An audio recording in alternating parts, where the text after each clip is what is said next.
What's up guys, Jordan Patrick here and welcome to my channel. So, I woke up this morning pretty early to a nightmare, and that was about this hostel that I stayed in last summer. And so I thought, well, I had no intentions of making a video this morning, but while this is still fresh in my brain, I thought I would tell you guys about my worst ever hostel experience. So, let's jump into it. On y va, c'est parti!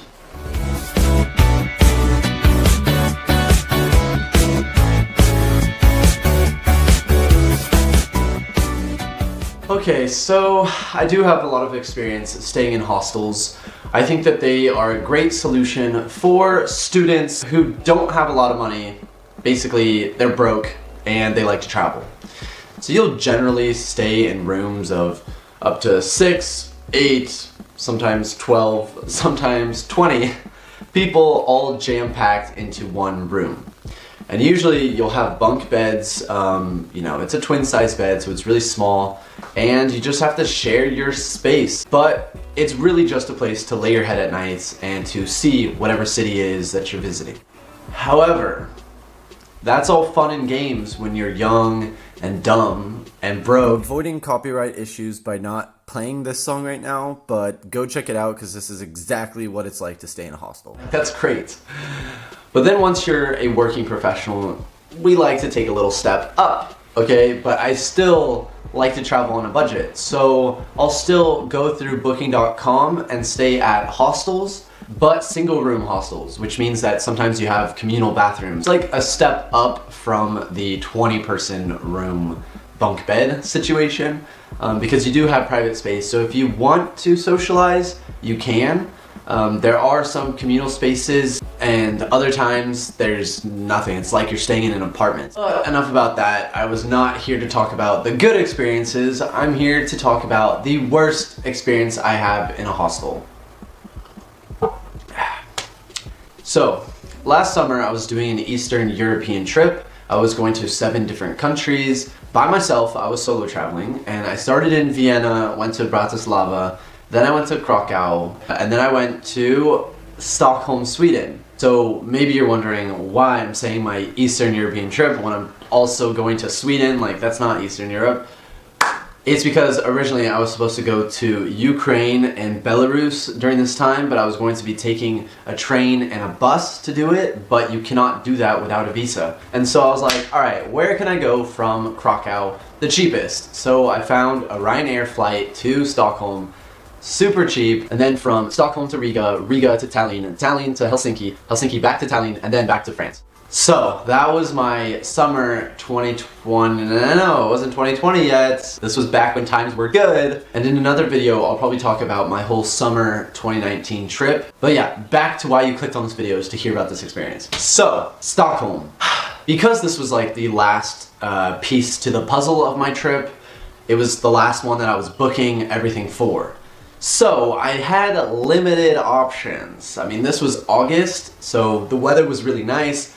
It also happened to be Pride weekend, which I was not planning for. That was just a little cherry on top. For those of you who don't know, Stockholm is made of tons of different islands. And because of these islands, there is limited housing because there's just less space because there's empty gaps where you have the sea. So already things are gonna be more expensive. Well, Stockholm and Sweden in general is already really expensive. So anyways, I was on a budget since I was doing this like trekking through Europe. But for me, when I was booking this place, I viewed it more as a splurge because I was renting a single room. However, it was one of the cheaper places that I had found, and it was far away from the city center.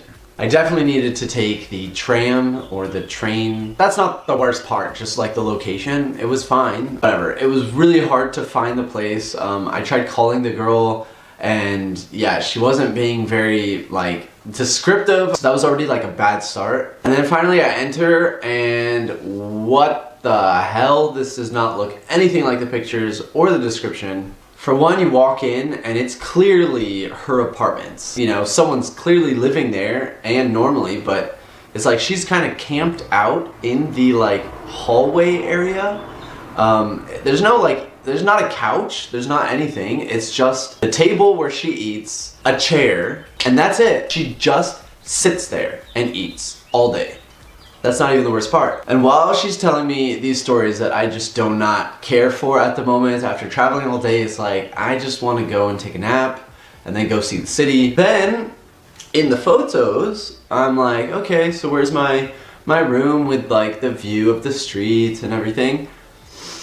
We're not going towards those rooms. Those are occupied right now. We go past the kitchen, turn the corner, and we go down. Down, down. This was a freaking dungeon, okay? Like, for one, no carpet, no nothing. It's like cold, hard stone with like little grumbles on it. Oh, it was gross. You had a couple rooms down there that just had a bunch of junk in it. And like the lighting was really bad. It was like flickering lights and everything. And then she's like, oh, here's your room. And I was like, what?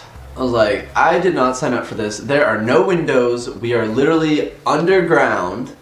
And like the ground, I can't even walk around barefoot. Like, it's not possible. It is grumbly. It is gross. Like, the air must be the same. Like, when I'm walking around, there must be dust particles in the air. It was disgusting. And I asked her, I was like, can I have one of the rooms upstairs? Because that's what I signed up for. And she's like, no, there's someone there now. But you can tomorrow. I was gonna be there for 5 days, so I was like, I cannot live like this. I'll get comfortable, but not too comfortable in that little dungeon room. I was pissed, but I was like, whatever. And I was like, yeah, can I have the code to the Wi-Fi? And she's like, yeah, you can, but it's going to be 20 euros per day. I was like already, you put me from a nice room with a street view to the dungeon, and then you tell me I have to pay for Wi-Fi? Are you freaking kidding me? But I'm desperate for a place. It's already nighttime, and I'm like, fuck. Whatever, I do need the Wi-Fi, so I'm gonna be eventually charged for using roaming because I'm gonna be using it a lot for maps. So I'm like, screw it. There goes 25 euros down the drain. And then I go down to my dungeon cell. Wi-Fi doesn't work down there. So if I want the Wi-Fi, I have to be on the floor, the ground floor. It was a freaking nightmare. And like I said earlier, she was eating all the time with all of these spices, Chinese food and the curry. It was just stanky. And these windows did not open. So yeah, eventually I did move up to the room upstairs. It wasn't much better, but at least it had natural light. I know that I wasn't the only one who found this hostel to be like a complete joke and nightmare, because just after me, like when I was in my little dungeon, there were two travelers that were, I would guess they're like mid-30s, that were traveling, and obviously they were on a budget if they were looking for this place as well. And one of them is Italian, one of them is French, and I heard them like talking to each other in French, talking about the lady, talking about the room, talking about the house, and how this is not at all what they had confirmed on the booking. So I'm listening and I'm like super entertained because I'm thinking the exact same things, you know? And I could hear that they're like, all right, should we go somewhere else? Should we, you know, like, what are we gonna do? You know, it's shit. It's total shit. And you best beware. I'm gonna put the link down below and tell you, do not stay here. If you're going to Stockholm, Sweden, it's a beautiful city, a great country, amazing people, also beautiful people. But yeah, you really need to avoid this place. It is not what it seems. Well, this has been quite the rant. I've lost a lot of time and need to get ready for work. So I'll see you. I don't know why I did that. That's like, oh yeah, I'm gonna go beat you up. And by the way, like, I hope you have a lot better experiences when it comes to hostels than this one in particular. Although this was my worst experience staying in a hostel. Like, Stockholm was a beautiful city, beautiful people, and yeah, a great country. I really recommend going to Stockholm. It's like probably one of the prettiest places that I've ever seen. And you know, I don't want this to deter you from staying in hostels in the future, because I freaking love hostels. I've had some of the best experiences at hostels, meeting people, you know, saving money. I stayed in some really nice ones in Poland, in Paris, London, Malta, pretty much like all around Europe. I've stayed in hostels before that were fantastic. So this was just the one particular situation that really stuck out to me, and I thought I would share that with you so that you don't make the same mistake. So anyways, I will link that down below so that you can totally avoid it if you are going to Stockholm. And yeah, I will see you in the next one. À la prochaine. Ciao, ciao for now. It does go like above land and over the sea, but then it goes underground in other parts. So I don't know, is that a tram or a metro? Is it the metro then? I don't know if it's like the metro, the tram, the train. I don't know.